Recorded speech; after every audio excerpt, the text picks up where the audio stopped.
السلام عليكم، ازيكم؟ عاملين ايه؟ يا رب تكونوا بخير. الجلاش المكرمش بقى بأسهل طريقة وبدون دهن طبقات ولا أي حاجة. بطريقة سهلة وهيعجبكم جدا وهيكون شكله شيك واللي هو انتوا بتاكلوه يعني الناس كلها مش هتصدق ان انتوا عاملينه في البيت. آه، تعالوا اقول لكم بقى انا عملت ايه. انا جبت لفة جلاش وكنت قسمها نصين، يعني قسمتها زي ما انتوا شايفين طولها، قسمتها في النص اهي. هحط اللفتين اللفة على بعض، وبعد كده هنغطيها ونبتدي زي ما انتوا هتشوفوا معايا. هبتدي اخد ورقتين من الجلاش،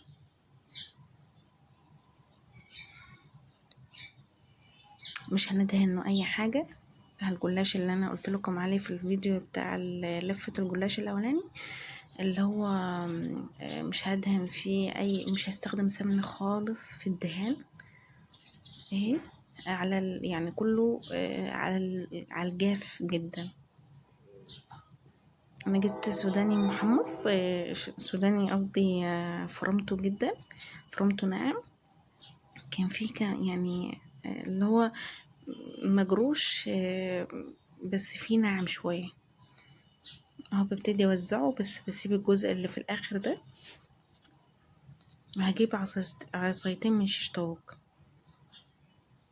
هبتدي الف بقى الجلاش، الف من هنا ومن هنا.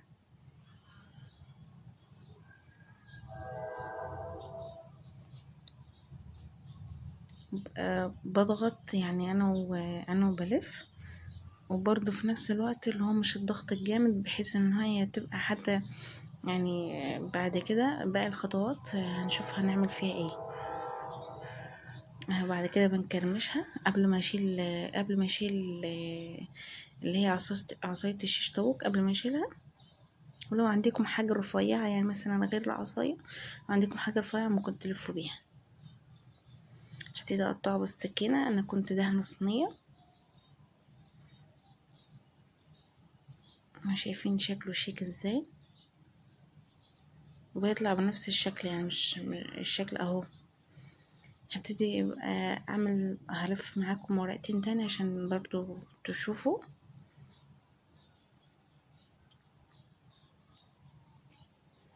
ورقتين.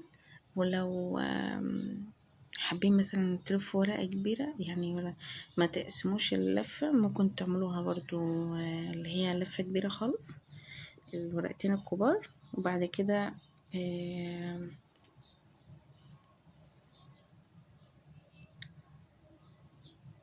تلفوا ورقتين كبار وتحطوا المكسرات بنفس الطريقة برضو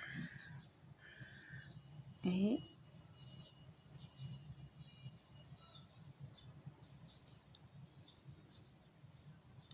هجيب احط عصايتين الشيش طاووق،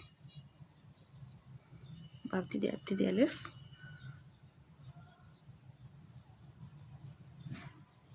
زي ما انتوا شايفين معايا، ولا دهن ولا اي حاجه ولا دهون كتير هنستخدم في الاخر يعني. ما الدهون دي مره واحده بس. وهبتدي اكرمشه كده.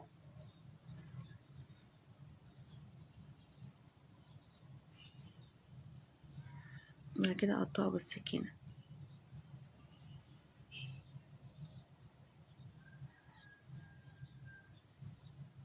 عادي عادي. حتى لو ما سبتيش مسافات، هي كده كده هياخد لون من كل مكان، كل ناحيه، يعني من تحت ومن فوق اهو. بوزع اي حاجه، اي مكسرات هنحطها تكون ناعمه جدا، اي نوع، مش لازم سوداني،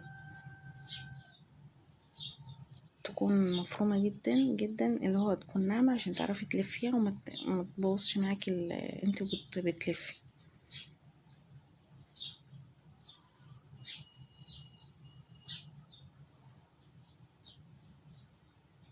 اللي هو التأكيد بقى، فاهمة؟ اللي هو بأكد عليكم بأكد عليكم عشان اللف يكون سهل ان شاء الله معاكم اهو. ببتدي الف.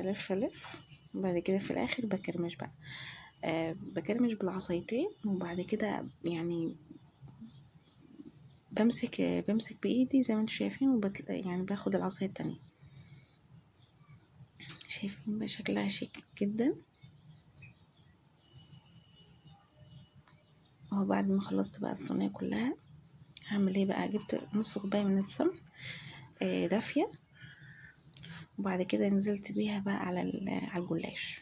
بس خلي بالكم ان هو احنا عاوزين نسقي الجلاش كله، والسمن الزيت على فكرة بيتصفى في الاخر، متقلقوش خالص من اي دهون.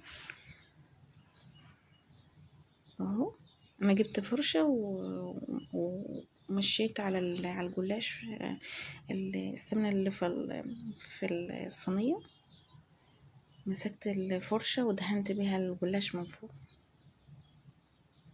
ودخلت الفرن على الرف الوسطاني اخد لون من فوق ومن تحت. وهذا انتوا شايفين بقى الشكل تحفة جدا.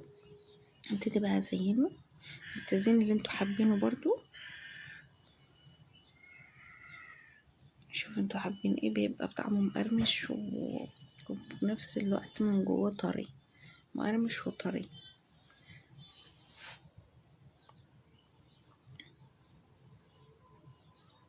بيبقى تحفة جدا يا جماعة، جربوه. والحشو لا زي ما قلت لكم، انتوا اللي حابين حشوة غير كده ده اختياري، بس اهم حاجة تكونوا فرمينها ناعم، بحيث ان انتوا تعرفوا تحشوها. انتوا بتيجوا تلفوا ما تكونش ايه عائق، يعني متكسر لكمش اللفة. وها الشكل النهائي بقى. يا رب يكون الفيديو عجبكم اشتركوا في القناة وفعلوا زر الجرس عشان تلاقوا فيديوهات تانية. وكل سنة وانتم طيبين، وإن شاء الله نكون مع بعض في فيديوهات تانية. والسلام عليكم ورحمة الله وبركاته.